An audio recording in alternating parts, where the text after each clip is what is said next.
Thank you. I will yield back. Thank you, Ms. Scanlon. Mr. Scott, Thank you're you. recognized. Thank you, Madam Chair. And would you agree with me that the gross premium is set by the insurance carrier and doesn't have anything to do with the subsidy? Who are you asking that question to? Either one of you. What Gross I'll premium. what I'll say is that tens of millions of Americans are at risk right now of their premiums, copays, and deductibles dramatically increasing because of the Republican refusal to extend the Affordable Care Act tax credits. And these are people all across the country. In fact, in the 10 states that would be most impacted by the Republican refusal to extend the Affordable Care Act tax credits, all 10 of them are run by Republicans. Mr. Jeffries, if I may. We're talking about West Virginia. I'm going to reclaim my time. I wasn't trying to be smart with the question. I'm going to just read from KFF, which I think most of us who study healthcare use KFF. And by the way, I was an insurance broker for 20 years. I've got 4 professional designations in employee benefits. I don't have them anymore, but I had them when I was in business. And my degree is actually risk management and insurance. My father was a surgeon, so I actually saw all sides of it, and I live in rural America. And if you want to talk about rural health care, one of the key issues that we could fix is there are 425 hospitals in urban areas today that claim rural status. So when we put money out there for rural hospitals, the urban hospitals step in and they take that money. In 2017, there were 3. Today, there are 425. So there's a lot of gamesmanship in the system. But according to KFF, and we can get rid of PBMs, there are a lot of things. There's a lot of agreement on how to reduce the cost of health care that I'm baffled that 90% of the members of Congress would get rid of PBMs, and yet we can't get that passed and signed into law. But the gross premium, just for the American citizens watching, and I wasn't trying to ask a trick question, Mr. Jeffries, the gross premium is going up 26%. That is what the insurance companies on average are raising their premiums from 2025 to 2026. Now, certainly if the subsidies go away, you're going to see a bigger share of the premium. But the American citizens that are covered under the Affordable Care Act aren't paying the gross premium. They're paying the gross premium minus the subsidy. So there's, I mean, if we're honest, the biggest part of the rate increase is coming from the insurance companies going up 26%. Their costs didn't go up 26%. I don't want to get into a debate. I wasn't trying to be smart. I'm just telling you, if you want solutions, there's solutions, but the solution comes in two areas. One, dropping the cost of health care in the country by getting the middlemen like PBMs out. 2 is you got to put competition back into the insurance industry, which means you're going to have to allow some smaller companies in that aren't big enough to do business nationwide. And you're going to have to give the American consumer the option to change plans and not be stuck with the plan they buy January 1. The thing I've never understood about what y'all did when y'all wrote the Affordable Care Act is when you buy your contract January 1, if it doesn't work for you, you got to stick with it for another 12 months. I mean, you should have any system that's going to work will have more insurance carriers with more competition and portability for the consumer so that they can move from carrier to carrier. We did it with no loss, no gain in the mid-90s. No loss, no gain was the provisions that we put in so that we stopped the carriers from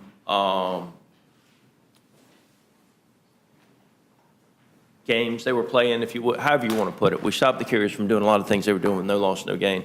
There are a lot of things that can be done to fix it, but what you can't do is pretend that the Affordable Care Act works.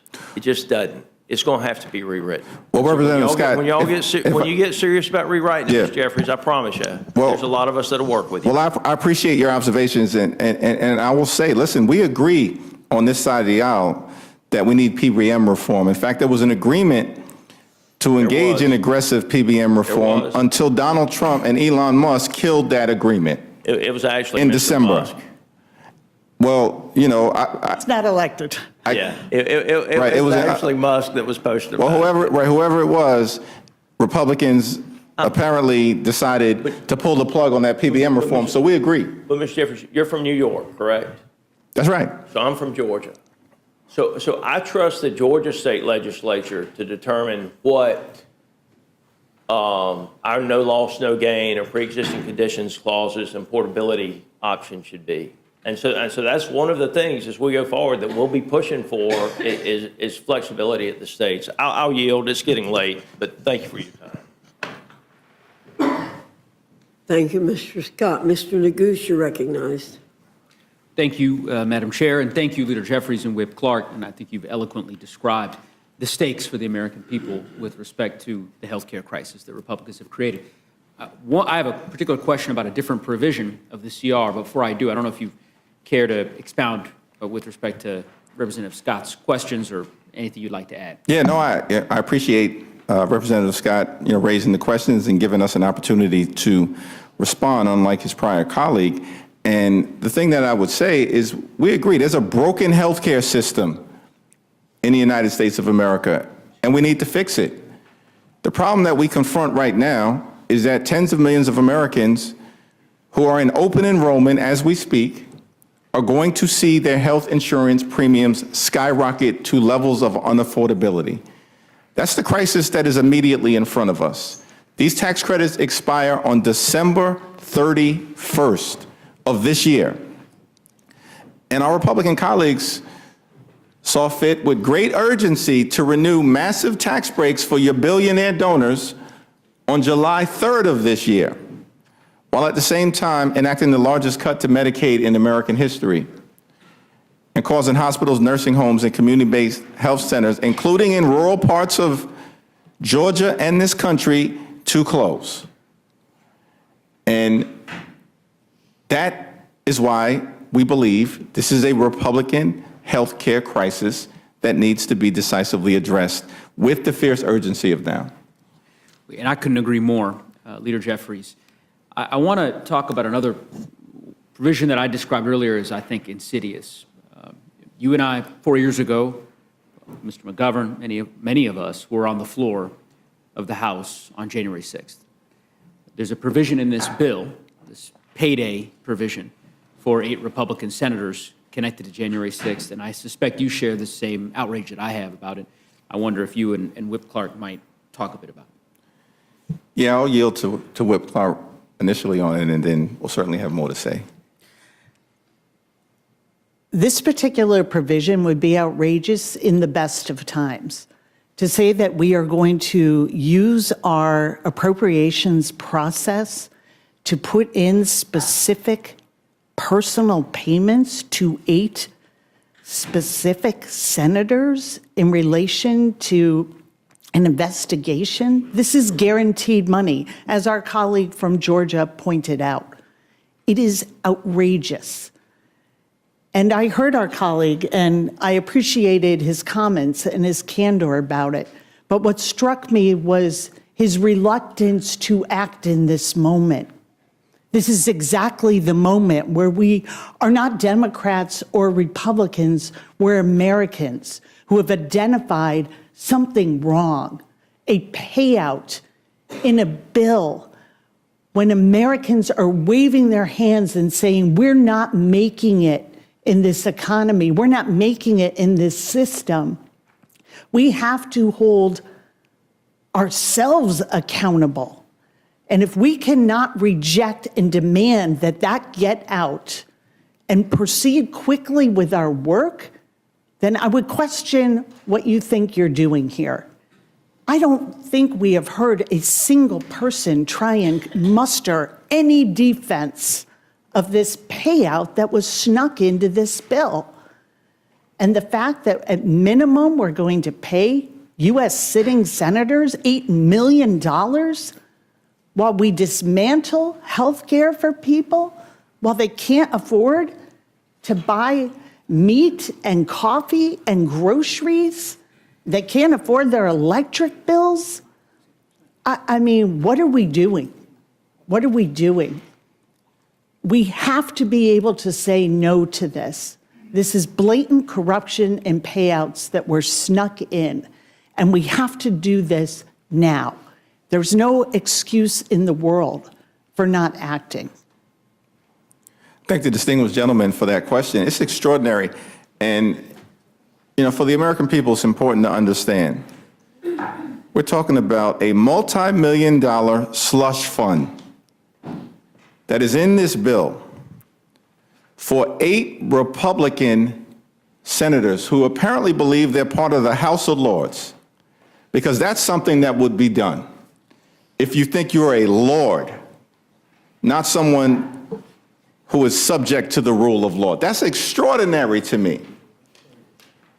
And unfortunately, it appears that despite how outrageous this provision is, my Republican colleagues are prepared to vote for it here before the Rules Committee and tomorrow on the House floor, while at the same period of time can't find a dime to extend the Affordable Care Act tax credits for working class Americans, middle class Americans, and everyday Americans. It's shocking, and it speaks for itself. And the American people are going to reject. This is real-time corruption that's on full display. A multi-million-dollar slush fund for 8 Republican senators that every single House Republican is apparently prepared to sign off on. And if you vote for it, you own it. Well said, Leader Jeffries. With that, I'll yield to the chairman. Yeah, Ranking member. Yeah, I mean, Mr. Scott cited KFF, and I just kind of did a little search here. He cited KFF as saying that there is a 26% increase in premiums. I just want to share what KFF said as to why rates are going up, and let me quote them. The amount insurers charge for ACA marketplace premiums is rising for several reasons, including but not limited to increasing hospital costs, the rising popularity of expensive GLP-1 drugs like Ozempic, and the threat of tariffs. These factors are similarly cited by insurers selling employer coverage. However, an additional factor driving up the amount insurers charge for ACA marketplace premiums is the expected expiration of the enhanced premium tax credit, end quote. I thank the gentleman. I'll yield back, Mr. Chairman. Gentleman yields back, and I now recognize myself for my time of questioning. I would refer everybody to my prior comments. We have to get the government back open. There are things that are not ideal in this bill. There are things that are highly suspect that were put in by the Senate. But if we try to fix it at this point in history, after 40-some days of a shutdown, we have no choice but to send it back to the Senate, and they will not be back until Monday. My people cannot suffer anymore. As I said before, my district has an average take-home pay of less than $51,000, and I'm 409th out of 435 in the nation. We don't need any more suffering. We can't take any more suffering. I have to vote to open the government back up, notwithstanding it's an imperfect process, and notwithstanding there's things that I would like to vote to change. Because it has taken this long, we cannot wait any longer. And I yield back and now recognize Ms. Leisure-Fernandez. Thank you, Mr. Chair.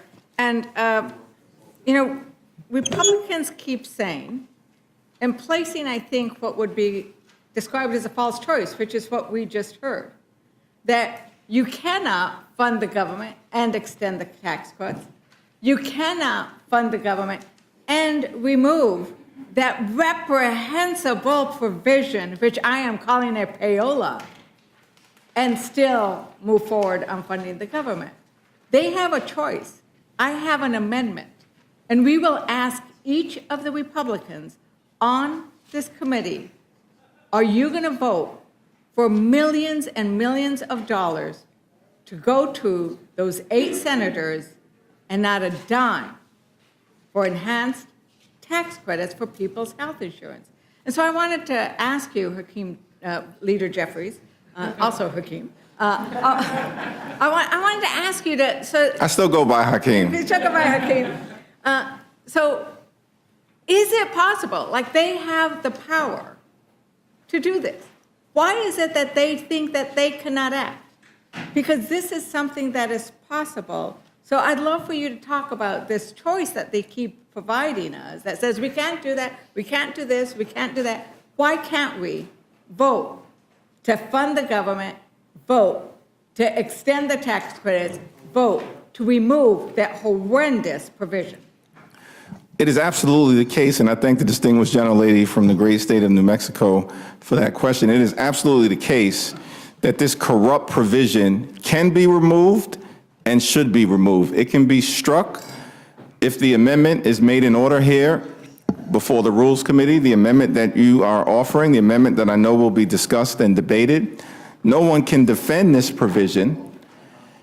And in allowing it to happen, you know, it's bad enough that Donald Trump publicly proclaimed that he's got two titles, that he's the president and the Speaker of the House. But now the Republican-controlled House of Representatives wants to act subservient to the United States Senate. When I read the Constitution, we're separate and co-equal parts of the legislative branch. It's in Article 1. In fact, the House of Representatives is the first amongst equals, first institution mentioned in Article 1. And by the way, we've got the power of the purse. The House, we were given that power by the framers of the Constitution. The Senate wasn't. The Senate was given the confirmation power. And it's bad enough that we've already given away our authority to the current occupant of 1600 Pennsylvania Avenue, who brags about him being the Speaker of the House. But now we're letting 8 senators conducting themselves like they're the House of Lords airdrop at the 11th hour this corrupt provision, and now our Republican colleagues are claiming there's nothing we can do about it? I mean, that's extraordinary. We've said in the House, and I'm proud to be part of the People's House, that we don't like to be jammed by the Senate on policy. And we should never be jammed by the Senate on policy. But now you're allowing the Senate to jam House Republicans to enrich themselves. I mean, that's unconscionable. That's unpatriotic. And that's un-American. Thank you, Hakeem Jeffries. And, you know, earlier we also heard some of the representatives in this committee sort of attack the Affordable Care Act. They contested Rep. Clark's. You're pointing out how important these subsidies are for Georgians and how their costs will increase. And if you look at the news articles coming out of Georgia, one of them from one of their WJBF says, marketplace enrollment in Georgia has doubled since the enhanced credits took effect. The Georgia Recorder headline says, expiration of the ACA tax credit spells disaster for rural Georgia. And the fact that the ACA and these tax cuts pushed enrollment to new highs. 24 million people, more people signed up. And these are the things that we're worried about. And when they attack the ACA, I think about, and they attack these tax credits, I think about the women. You pointed out some of those impacts, but think about the women who are going to be negatively impacted when they allow these tax credits to expire and when those Medicaid cuts go into effect. Rep. Clark, can you talk about what that means for American women and families if the Republican policies go into effect? Thank you for the question, and I'm sure that your experience has been very much like mine. We were talking about the Kaiser Family Foundation numbers. On average, the ACA premiums are going up over $1,000, $1,026 in a monthly payment. And you think about the mom that I met at a food bank just a few days ago, And she had really narrowed what she was eating to a few crackers a day because she wanted to make sure that her children, when she was unsure that that SNAP benefit was coming, and she's already working 2 jobs as a single mom to keep food on her table, to keep the lights on, to try and keep a shelter, and trying to hide all of this from her kids so they can go to school and learn and not be anxious, that is hard. That is sacrifice. And we talked today to veterans who said to me, fight on, fight on. This morning in Arlington, Massachusetts. And we talked in our comments about veterans today about sacrifice and what it means to put it all on the line for your country. That is what we ask hardworking Americans to do all the time. Get up, work hard, and try and get ahead. And they are telling us this system doesn't work for us. I would join any one of my colleagues in working on overhauling our healthcare system. It wasn't working well for people before they took an axe to all of it and all of the supports. But when we're here on Veterans Day talking about sacrifice and courage, if we cannot find the courage to at least speak out, and as the leader said, when we're not going to find a dime in this budget to give people health relief, when we are not going to talk about restoring the almost $200 billion cut to SNAP that was made before they politicized it as a weapon, we certainly owe those who don the uniform of our country to be able to stand up and say, we have identified a wrong in this budget in creating a personal fund for 8 select senators, millions of dollars that could flow to them. And we can't stand up and demand that we do better, then it's time to think of something else to do, if that's the kind of decision. Because what's hard is to be a single mom in this country and trying to get that little bit of breathing room. And we can certainly look them in the eye and say, we are fighting for you, and we are not going to stand for blatant corruption in this CR. Thank you for fighting for the women of America and for all the families of America, wherever they happen to live, Republican or Democratic districts. And with that, if there is nothing else, as the last Democrat on the panel, I yield back. Thank you, Ms. Leisure-Fernandez. Mr. Jack, you're recognized. Thank you, Chairwoman, and thank you to Leader Jeffries and Whip Clark for testifying before us today. I'm just curious, rewinding back to March of 2021, when these enhanced premium tax credits were created, could you walk